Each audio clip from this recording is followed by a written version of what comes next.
ஆண்கள் இல்ல இப்ப பெரியார் வந்துதானே எல்லாமே உங்க உட்பட எல்லாம் மாத்தினது அவரும் தானே அவங்க பேசிட்டு இருக்காங்க. நீங்க சார் அவங்கவுங்க கட்சிக்கு கிரெடிட் எடுத்துக்க பாத்துக்கிறாங்க. பட் வரலாறுன்னு ஒண்ணு இருக்கு, உண்மைன்னு ஒண்ணு இருக்கு. இந்தியால கல்வி வந்ததுக்கு முக்கியமான காரணம் என்னோட தாத்தா கொள்ளுப்பாட்டி எல்லாம் படித்ததுக்கு காரணம் பெரியார் கிடையாது. ஏன்னா அவங்களுக்கு பெரியார் வயசுக்காரங்க.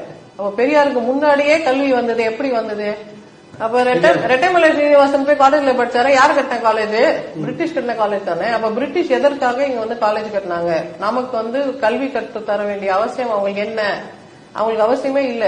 அவங்களுக்கு ஒரே ஒரு விஷயம் தான், எல்லா மனிதரும் சமம்னு அவங்க உண்மையில நினைச்சாங்க. எல்லா பிரிட்டிஷும் நினைக்கல. பிரிட்டிஷ்ல சில பேர் அப்படி நினைச்சான். எல்லா மனிதரும் சமம், எல்லாருக்கும் ஒரே விதமா கல்வி இருக்கணும் அப்படின்னு நினைச்சதுனாலதான் இங்கே படிச்சுட்டு மோகன்தாஸ் கரம்சந்த் காந்தி எப்படி போய் யூரோப்ல படிச்சாரு. இங்கதான் மெட்ரிகுலேஷன் வாங்கினாரு. அந்த மெட்ரிகுலேஷனுக்கு எப்படி யூஎஸ்ல யூகேல எல்லாம் அவங்களுக்கு கிரெடிட்ஸ் கொடுத்தாங்கன்னா அந்த காலத்துல இன்டர்நேஷனல் எஜுகேஷன் அவங்க கொடுத்திருந்தாங்க. எப்படி இங்க படிச்ச அம்பேத்கர் போய் கொலம்பியா யூனிவர்சிட்டியில படிச்சாரு. இங்க இருக்கிற டிகிரிக்கு அங்க வேல்யூ இருந்தது.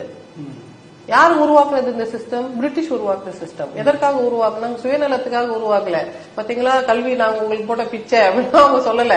எங்கேயோ எப்பயோ கல்வியை கொடுத்துட்டு நான் கொடுத்தது கூட தெரியாம அவங்களுக்கு ஒரு ஸ்டாம்ப் இல்ல, ஒரு சிலை இல்ல, அவங்க பேர்ல எதுவுமே இல்லைங்க.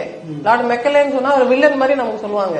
ஆனா அவர் போட்ட விதையோட மரம் தான் நாங்கெல்லாம்.